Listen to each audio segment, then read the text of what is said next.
최근에 많은 기관들이 100년 전 3.1운동 당시 1%에 불과했던 기독 애국 인사들의 활동을 다양하게 연구하고 또 알리고 있습니다. 하지만 아직까지도 축소되거나 또 잘못 알려지는 경우가 많다고 하는데요. 오늘 주간 교계 브리핑 시간에는 3.1운동 당시 기독교 역사를 살펴보는 시간을 갖도록 하겠습니다. 한국성결신문 황승영 기자와 함께하도록 하겠습니다. 안녕하십니까? 안녕하세요. 네. 네, 올해가 3.1운동 100주년이 되는 해인데요. 이 3.1운동에 기독교가 주도적인 역할을 했음에도 불구하고 기독교의 역할을 과소평가하거나 잘못 알리는 경우가 있다고요. 어떤 내용인가요? 네, 지금 3.1운동 100주년을 맞아서 기독교 역할에 대해서 활발하게 조명되고 있는데요. 사실 일반 학계에서는 상당히 저평가되어 있고요. 특히 3.1운동사에서 기독교에 대해 잘못 알려진 내용이 꽤 있습니다. 네. 대부분 역사의식이 결여되어 있거나 반기독교적인 시각에서 나온 주장이긴 한데요. 3.1운동 100주년을 맞아서 삐뚤어진 역사가 있다면 바로 잡아야 한다는 취지에서 몇 가지를 살펴보겠습니다. 우선 일부 역사학계와 언론에서 동학의 후에 천도교가 3.1운동을 이끌고 서약의 후신 기독교가 보조를 맞추어 3.1운동이 일어났다. 혹은 천도교에서 장로교, 감리교, 불교를 설득해서 3.1운동을 일으켰다는 이런 주장이 대표적으로 잘못된 사례인데요. 네. 이는 사실과 좀 다른 면이 있습니다. 3.1운동이 일어나기 직전 상황만 본다면 천도교가 주도적인 역할, 정확하게 얘기하면 실무적인 역할을 했다고 볼 수 있습니다. 네. 그러나 당시 기독교인들이 약 89%가 만세운동에 참여했는데 기독교가 이렇게 보조적인 역할을 했다는 것은 이게 맞지가 않습니다. 기독교인들은 3.1운동 준비 단계에서부터 주도적으로 참석했고 전국 지방 단위로 조직되어 있는 교회와 기독교 학교가 지역 독립운동의 거점 역할을 담당했기에 만세운동이 전국적으로 그것도 급속도로 확산될 수 있었습니다. 네. 그래요. 이런 것들 사실 신뢰도를 높이기 위해서라면 뭐 통계라든지 뭐 수치상으로 나온 어떤 자료 같은 게 있으면 더 이제 이해하기가 쉬울 것 같거든요. 혹시 그런 자료가 있습니까? 네, 뭐 정확한 통계 자료 수치로 나온 거는 없지만요. 예. 기독교와 이 다른 정당, 3.1운동에 참석했던 정당들을 단순 비교해 보면 기독교 역할이 얼마나 컸는지 쉽게 알 수가 있습니다. 우선 만세운동을 주도한 민족 대표 중에서 16명이 기독교인이었는데요. 이게 가장 많았고요. 이분들은 이제 서명한 사람, 독립선언서에 서명한 사람들이었어요. 그런데 서명하지 않은 인사도 48명이 있는데 여기서도 기독교인들이 24명으로 절반을 차지했습니다. 그리고 당시에 전국적으로 중요한 만세운동이 일어났던 것이 340군데 정도가 되는데요. 그중에서 기독교가 주도한 것이 78개, 그리고 천도교와 기독교가 함께 연합한 것이 42개소였습니다. 3.1운동 당일에도 만세운동이 이제 9곳이 있었는데요. 그 중에서 7곳을 기독교인들이 주도했습니다.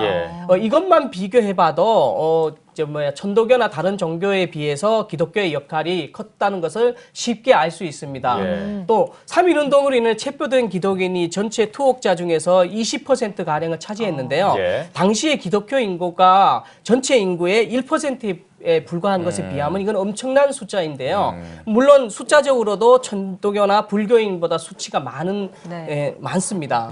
피해 역시 제암리 교회 사건이라 보더라도 교회와 기독인의 피해가 훨씬 다른 종단에 비해서 컸습니다. 무엇보다 3.1운동과 독립운동에 지대한 영향을 미친 단체들이 있는데요. 독립협회, 신민회, 대한인 국민회, 28선언을 한 일본 동경 YMCA, 그리고 임시정부 수립에 기여한 상해 기독교회 등이 모두 기독교인들이 주도적이었습니다. 뭐 이거는 뭐 기독교를 자랑하려는 것이 아니라 3.1운동과 독립운동에 관련한 기독교에 대한 오해를 바로잡기 위한 것이라고 좀 이해해 주시면 되겠습니다. 그렇군요. 네. 또 주한 선교사들에 대한 오해도 있다고 들었습니다. 당시 선교사들이 정교 분리 원칙에 따라서 이제 3.1운동과 독립운동에 소극적이었다 이런 주장도 있다고 들었는데 이것도 잘못된 건가요? 네, 그렇습니다. 한국 기독교는 처음부터 정교 분리를 주장한 건 사실입니다. 미국이 세계에서 가장 먼저 정교 분리 원칙을 헌법에 담아서 미국에 온 선교사들도 이 같은 원칙에 충실했습니다.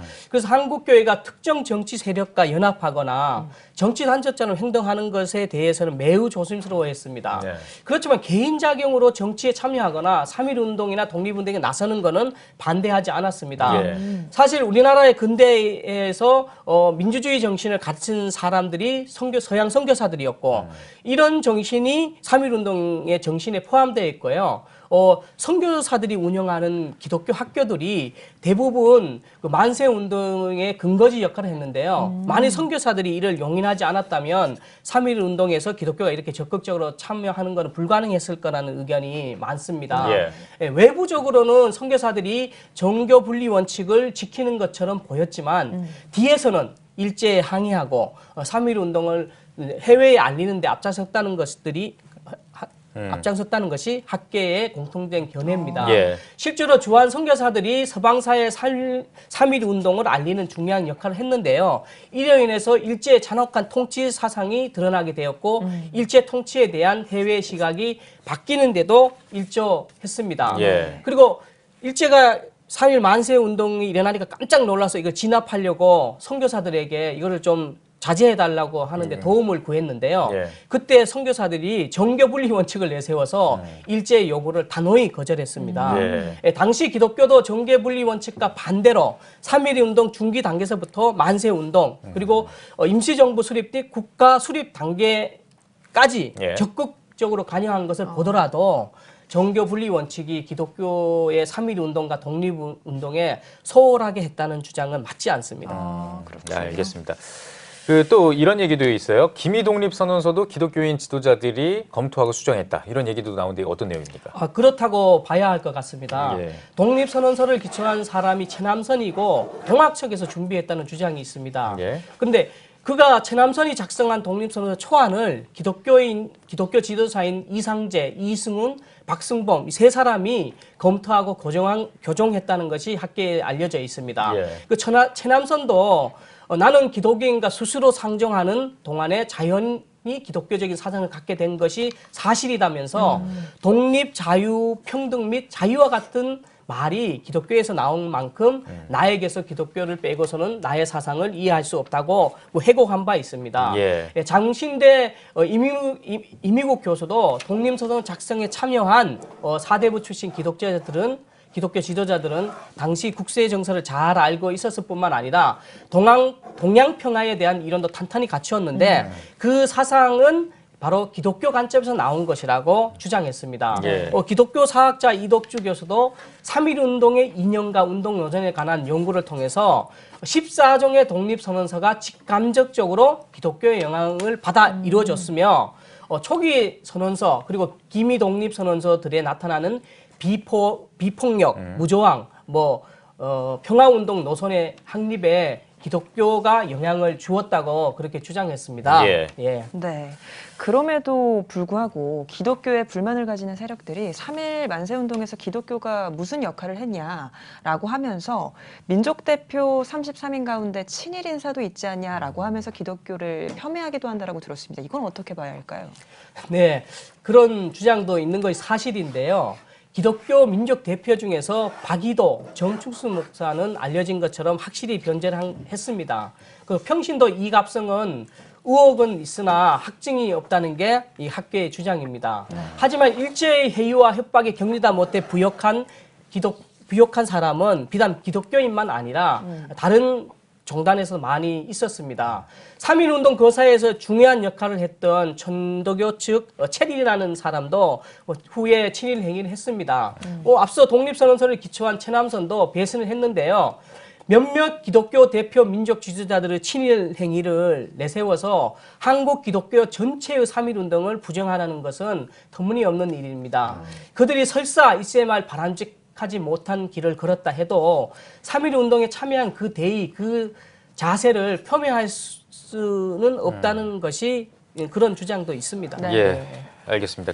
또 북한 지역에서 예. 교회, 기독교인들이 또 3.1운동을 주도적으로 벌였는데 이 분단이 되면서 이 분단이라는 현실 때문에 또 제대로 주목받지 못했다. 이런 이야기도 나옵니다. 어떤 얘기입니까? 예, 맞습니다. 이게 중요한 사실인데요. 사실 3.1운동은 남한보다 북한 지역이 더 활발했습니다. 예. 1919년 3월 1일 당일에 독립선언과 만세 시위가 일어난 것은 아까 말했듯이 경기도 항선부, 서울과 전국 9 곳에서 동시다발로 그 만세 운동이 일어났는데요. 예. 그 중에서 7곳이 현재 북한 지역에서 일어났습니다.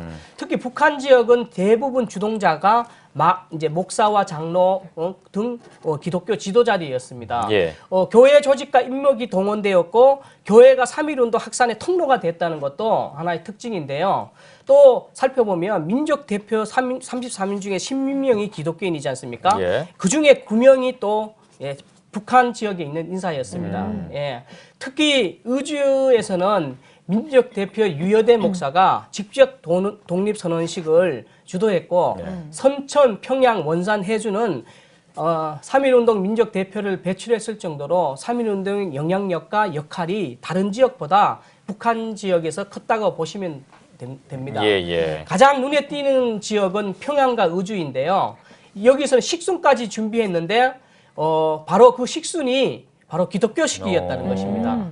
평양 의주의 경우 찬미가 그러니까 찬송을 부르고 독립을 비는 기도를 올리고 이어 독립선언성이 거행됐다고 합니다. 예. 평양에서도 당시 장로교 총회장 김선수 목사가 사회를 직접 맡았고 당시 산정현교회 담임 목사 강규찬 목사가 독립운동 연설을 한 것으로 알려졌습니다. 예. 원산의 경우에도 장로교하고 감리교가 준비담대부터 협력해서 단일 시위를 지휘했고 그 기독교 밴드가 앞장서서 행진곡을 주도하면서 시위대를 이끌었다는 그런 연구도 있습니다. 네, 예. 잘 들었습니다. 알겠습니다.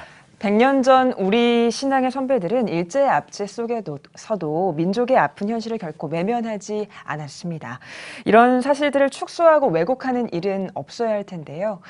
3.1 만세운동의 역사적 사건을 통해서 한국교회의 역할과 활동이 바르게 전해질 수 있길 기도하겠습니다. 황승현 기자 수고하셨습니다.